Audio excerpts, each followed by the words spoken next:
Congratulations on your marriage, I said. Can you leave quickly after leaving some cash? It's unpleasant being around someone who is disabled.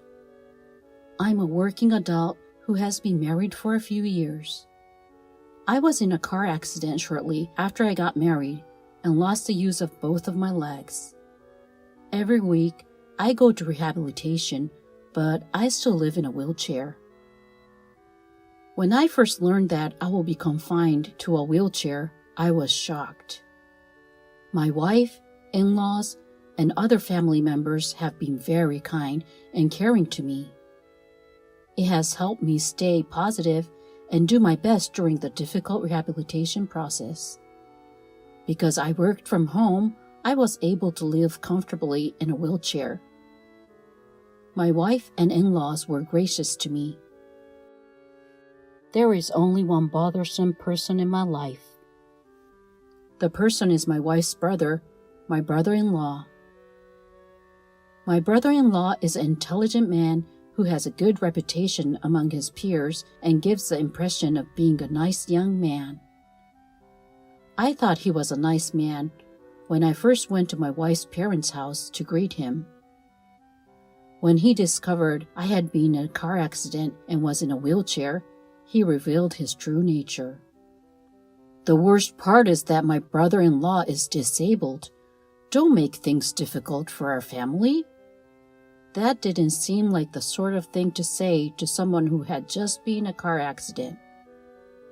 When my wife and I went to my in-laws, he said the following words to me. Could you please do not put this wheelchair here? Leave it outside when you come into our house because it's in the way. I was mentally spent. My brother-in-law says this when we are alone without my wife or parents-in-law. It's a really sneaky thing to do. I was annoyed by my brother-in-law, but I put up with it because I assumed he was worried about my life. My brother-in-law continued to be sarcastic whenever I saw him after that. My brother-in-law then decided to get married. His bride was a daughter of the company's president for whom he works. My brother-in-law impressed the company's president, who asked him to marry his daughter. We gave our blessing to his marriage, regardless of the fact that she was the president's daughter. The wedding preparations continued, and we finally received the invitations. I marked the 10 box on the invitation and returned it. Everyone was excited for my brother-in-law's wedding. We arrived at the wedding venue stated on the invitation. Today's wedding was a lavish affair held at a well-known hotel. Because the bride was a daughter of the company's president, it appeared that many guests were invited. I was aware that the money spent on the wedding was substantial. Because my wife needed to use the restroom, I decided to wait in the corner of the ceremony hall.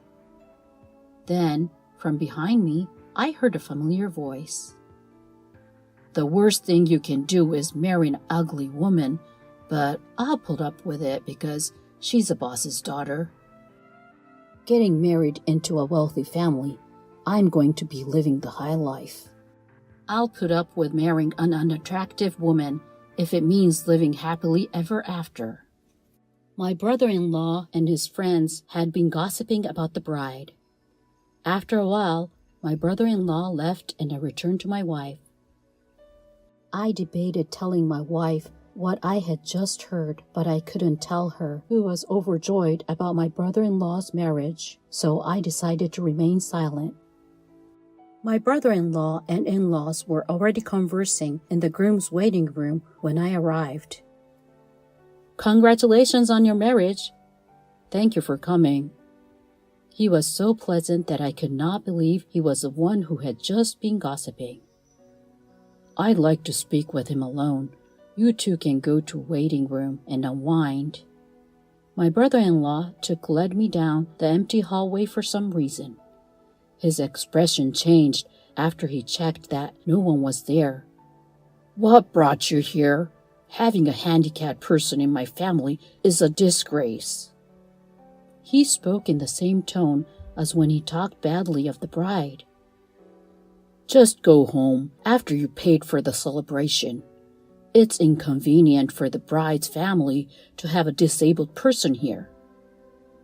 Why should I be told this when I came to congratulate my brother-in-law on his wedding?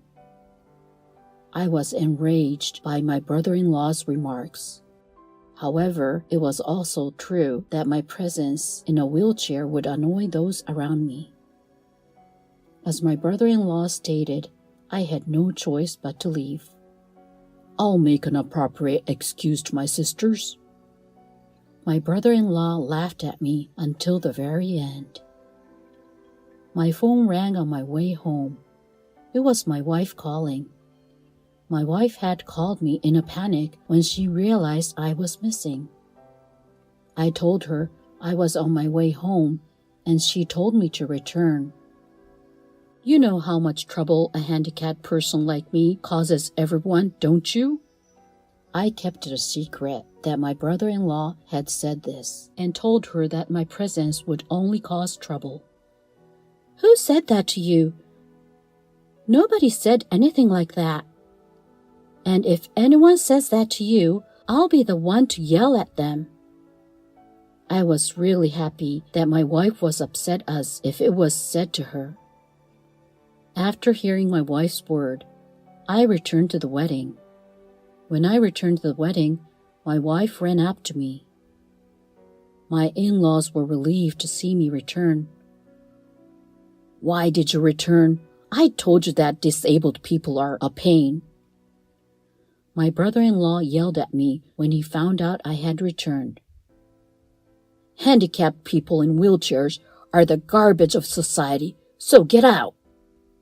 My wife snapped at him when she heard his outburst against me. My wife told him to stop calling me names, but he wouldn't listen. I told him that people with disabilities are not welcome here. I'm bothered by his presence. My brother-in-law's snide remarks about the disabled did not stop. A visitor overheard my brother-in-law and my wife arguing and approached them. The guests were taken aback by my brother-in-law's change in attitude, and there was a commotion in the ceremony hall. The bride and her father noticed something was wrong and approached us. My brother-in-law, on the other hand, did not stop making fun of the handicapped and continued to make rude remarks to me. I couldn't take it anymore and decided to play a recording for everyone to hear.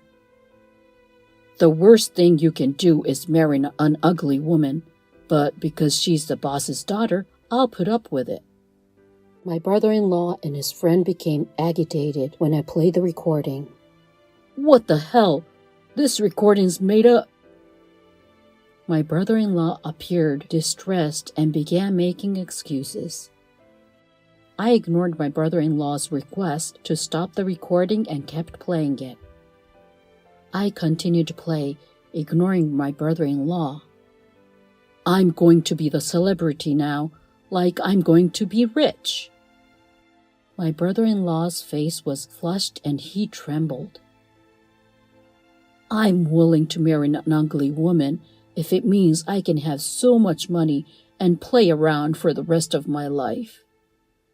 The invited guests began to murmur after the audio had finished playing. My brother-in-law's face had turned pale after being read earlier. He couldn't respond to them other than to open his mouth wide. In fact, this recording was of my brother-in-law and his friends before the ceremony began. My brother-in-law and his friends were talking to each other without realizing they were being recorded.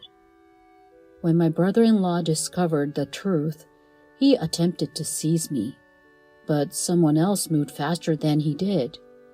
It was the father of the bride. He took a position in front of my brother-in-law and applied silent pressure to him. "Mr. President, I apologize, but there is a deeper reason for this." My brother-in-law, who was unaware of the bride's father's situation, began to make excuses. This disabled person is a fraud who is attempting to set me up. My brother-in-law claimed that I was to blame for everything. After listening to my brother-in-law, the bride's father spoke quietly. The bride's late mother was born with a disability. She had spent her entire life in a wheelchair. He stated that he wished to establish a business where people with physical disabilities, such as his wife, could work comfortably. He stated that he didn't need someone who thought like his brother-in-law in his company. The bride's father's word caused the brother-in-law to panic. "President, it's not my fault. It's entirely his fault." Nonetheless, my brother-in-law attempted to make amends with the bride's father. His excuses, however, were not accepted by the bride's father. The bride was shocked to learn that her groom had approached her for money. But she remained calm and stated that she would cancel the wedding and end the engagement. In a panic, my brother-in-law attempted to approach her, but the bride's father stopped him. The bride and her father finally apologized to the guests, and the ceremony was canceled. My brother-in-law collapsed to the ground and never got up. Many of the guests gave my brother-in-law and his friends cold stares as they left. My brother-in-law's remarks offended some of them. The bride said, demanded compensation for ending the engagement. The engagement and wedding were annulled, and the bride's family, as well as the guests, were informed of the wedding costs and everything that he had said. Furthermore, the bride's father is a well-known and powerful member of the local community. My brother-in-law was fired from the bride's father's company and tried to get a new job at another company, but no company would hire him, as they were afraid of the bride's father giving them grief. My brother-in-law attempted to get job referrals from his friends, but they all cut him off. My brother-in-law left town after failing to find work at any company. He worked all day and night to pay off the wedding expenses and compensation for the engagement in a faraway place. But he became crippled after a car accident. It's ironic that he became the handicapped person he was mocking. As for me, I am now able to walk on my own 2 feet, thanks to my wife's unwavering support and rigorous rehabilitation. On weekends, my favorite thing to do is go shopping with my wife. I like to repay my wife for the burden I put on her. Thank you for watching until the end.